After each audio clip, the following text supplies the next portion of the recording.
What's going on, Ohio Cannabis Report family? I'm your host, Gerald Moore Jr., back with another episode bringing you guys the latest Ohio cannabis policy news. Now, it's the start of the new year. Obviously, it's March 9th. There's been a lot of things going on in the state of Ohio. We've had cannabis legal for medical use for about 6 years now. Adult use has been passed for about a year, and we've had the freedoms of being able to go to dispensaries, being able to home grow legally. Obviously, people have been doing it illegally for a long time, but legally, we've been able to do it for the last year. I am a medical cannabis patient, and so I am a firm believer in the medical uh, abilities of cannabis to treat, not cure, but to treat and help folks with chronic pain, chronic illness, chronic ailments, whatever people are dealing with, cancer. People deal with a lot of things. So um, we started this page and this platform really on Instagram first. I started it as a way to be able to share my voice, being an Ohio resident, and to give a platform to other Ohio residents to be able to use their voices and share their stories. Little did I know that this would turn into something that I'd be truly passionate about, with helping more people, but also, disseminating information, education, resources, and a little bit of entertainment to the community, just to help strengthen our engagement with the state politicians, local politicians, local businesses, and things of that nature. So, with no further ado, I'm going to share my screen and we're going to go over some of the latest things that have been happening. Obviously, you guys have been following uh, SB 56, Senate Bill 56 was a bill that has been passed. Now we have House Bill 160, which is very similar to SB 56. Let me just get my screen up here really quick.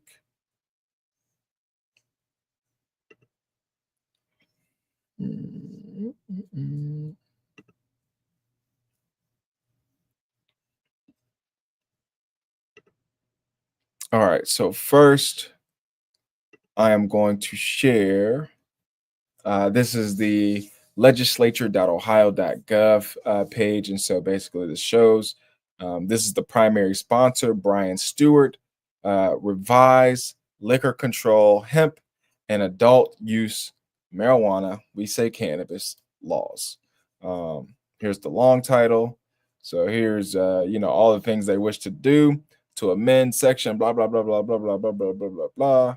This is why people have to get involved and read this stuff. I'm not a lawyer, I'm not a lobbyist or anything like that, but I do pay attention to what's going on. They have repeal sections, blah blah blah blah blah blah. Blah. So you have amend, repeal. Uh, okay, and then so right now the bill has been introduced to the House. Next, it'll be in House committee. Then it'll be reported by the committee. Then hopefully not passed by the House, and then it'll go to the governor. And so basically, it went here, introduced in the Senate.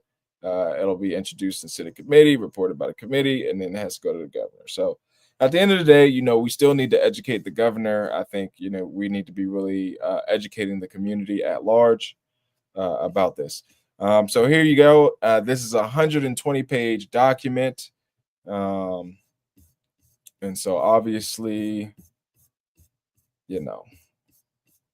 when you have more time, I'm not going to read through this, verbatim. I'll read through a couple articles that showcase what we're doing here. Here is another page that shows what's going on. So the subject: commerce, crimes, corrections, and law enforcement, employment, unemployment, marijuana, cannabis, and hemp, marijuana, cannabis, and hemp, marijuana cultivators, marijuana, cannabis, and hemp, marijuana dispensaries, marijuana, cannabis, and hemp, marijuana. And so these are just some of the government pages right here. So here's an article from the State House News Bureau. Ohio House rolls out its own cannabis bill with fewer changes than Senate version. So the Ohio House GOP lawmakers has introduced his own set of changes to the cannabis law. just weeks after the Senate sent over an overhaul to the state's adult use program along party lines. House Bill 160, introduced by Rep. Brian Stewart, of a Republican from Asheville, addresses both the existing medical and recreational programs as well as Delta 8 THC and other similar products. The latter have gone unregulated by the state for years, but lawmakers have uh, coalesced around what to do with them, whether it will be altogether banned or an age restriction or something in between. Stewart said Thursday they are in many ways indistinguishable from legal cannabis, which is why HB 60 moves to put the products behind dispensary counters. Every THC product, whether it's Delta 8, diet weed, THC beverages, whatever you want to call it, Stewart said, if it gets you high, it goes through a dispensary, period.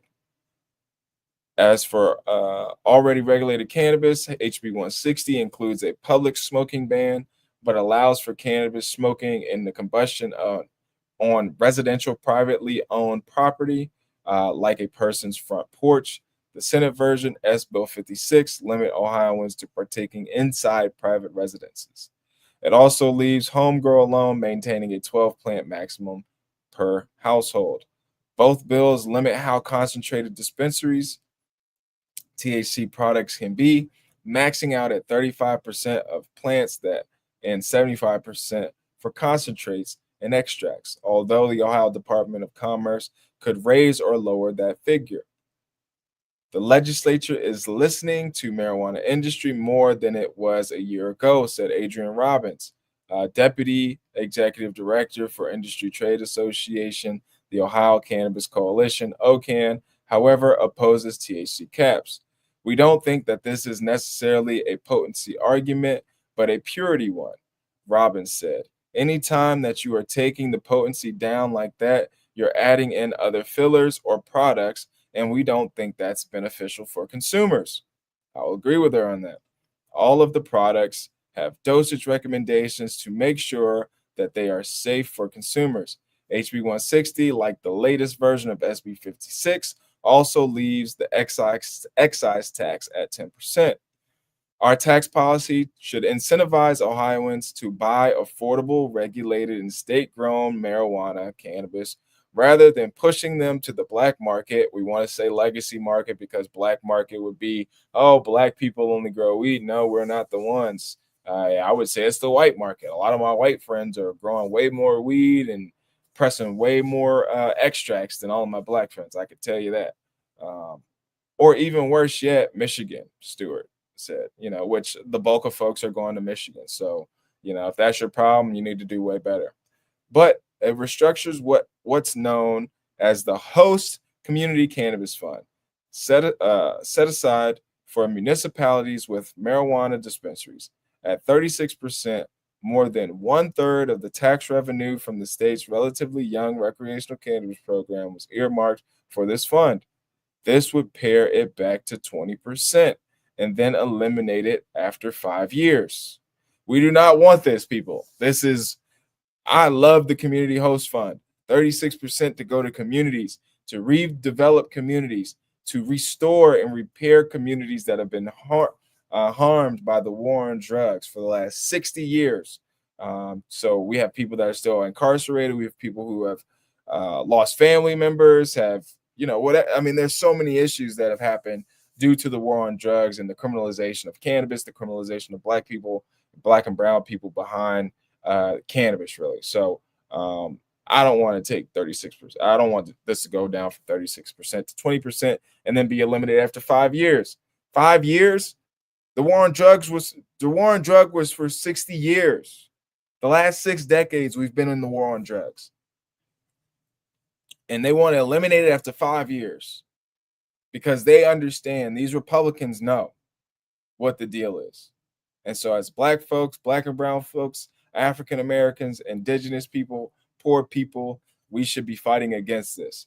We should not allow the GOP to be able to manipulate the cannabis. 1, we passed it. Issue 2, we passed. 57% overwhelmingly passed the cannabis law. Clearly, we wanted it. Now the Republicans think that we didn't know what we were talking about. We didn't know what we were passing. I'm sorry, ladies and gentlemen. I got a degree from Ohio University in healthcare. I know how to read. I know how to comprehend. I know what I want. And I'm sure the other 2 point something million people that voted for cannabis legalization for issue 2 knew what they were reading and knew what they wanted. It is unclear so far which, if any, tweaks will make it to the Governor Mike DeWine's desk. Lawmakers have gone back and forth over changes since cannabis became legal for Ohioans 21 and older in December 2023, with the Senate largely leading the discussion. The Senate is relatively familiar with this debate and what our thoughts are on it. The House will be taking this to the floor, presumably for the first time. And so we have to see what they're wanting to do. Senate President Rob McCauley, Republican of Napoleon, said Wednesday. HB 160 is awaiting committee assignment.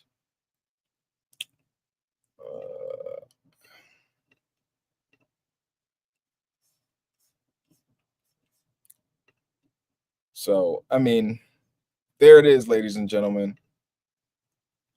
You know, at the end of the day, the Republican GOP, I mean, whether it's at the federal level or the state level, they clearly have determined that they don't give a shit, right? They don't give a fuck what you think, what you want.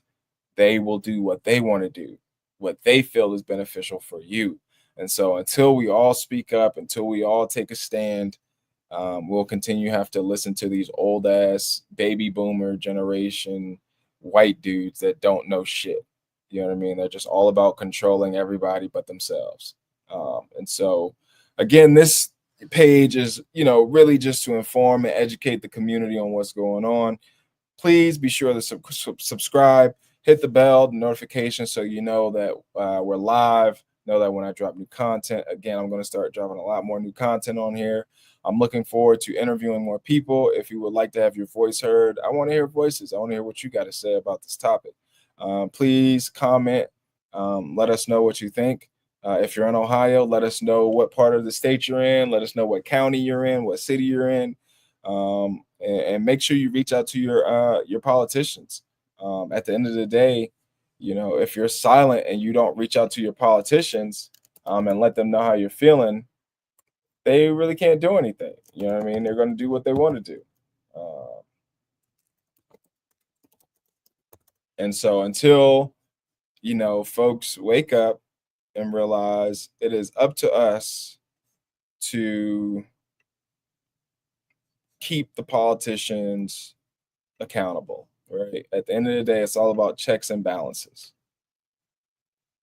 And so I'm going to end it with this. I'm going to share the screen right here. So here's the contact information for Mike DeWine, the governor of Ohio. Here's the office of the governor, Mike DeWine. The address is 77 South High Street, the 30th floor, Columbus, Ohio, 43215. Fax number 614-466-9354. The main line 614-466-3555.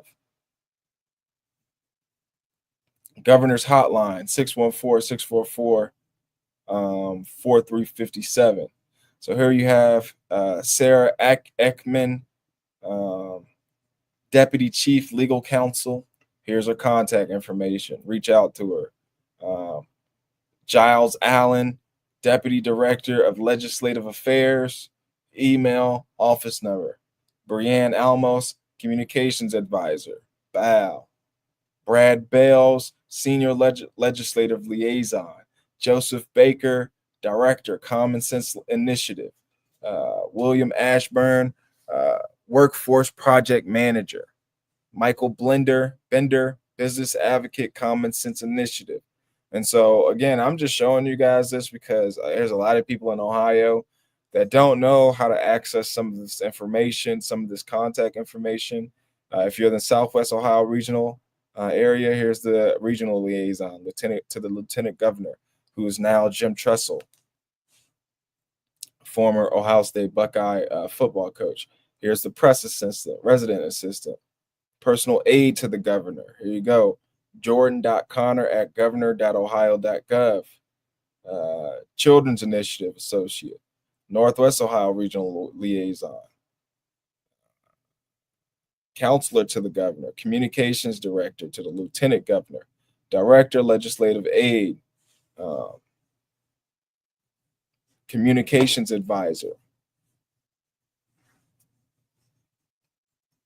So here are all the different people, you know what I mean? Like, and this is all public information, you know what I mean? Like, I don't want people to think like I'm doing something crazy. Like, no, I literally just typed in the Ohio governor's contact information, and this is what comes up, you know what I mean? So, if you're in the state of Ohio and you're fucked up and you're poor and you're struggling and you need help, contact your politicians. Your business owners ain't gonna do much for you. Your boss ain't gonna do much for you. You need to contact these people. Because these people, look, Recovery Ohio, they done got about a few $billions from the pharmaceutical companies. You know what I mean? Like, Chief Operating Officer, right? Come on, man. Policy Director, Director of Communications.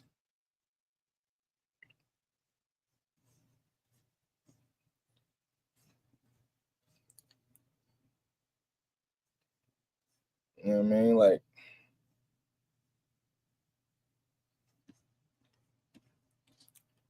we got to do something, though. At the end of the day, we have to do something. You know what I mean? As a collective, we can't keep allowing them to criminalize folks, penalize folks for a plan. You know what I mean? And they're not allowing people to get involved in the industry at the highest level unless you got millions of dollars. And even then, it's a limited license. Capping dispensaries at 350 for the state out of for 11 million people makes no sense. You know what I mean? They're not capping fast food restaurants. But yeah, let me know what you guys think in the comments. Make sure you guys like, follow, subscribe, do all that stuff. Comment. Make sure you follow us on Instagram.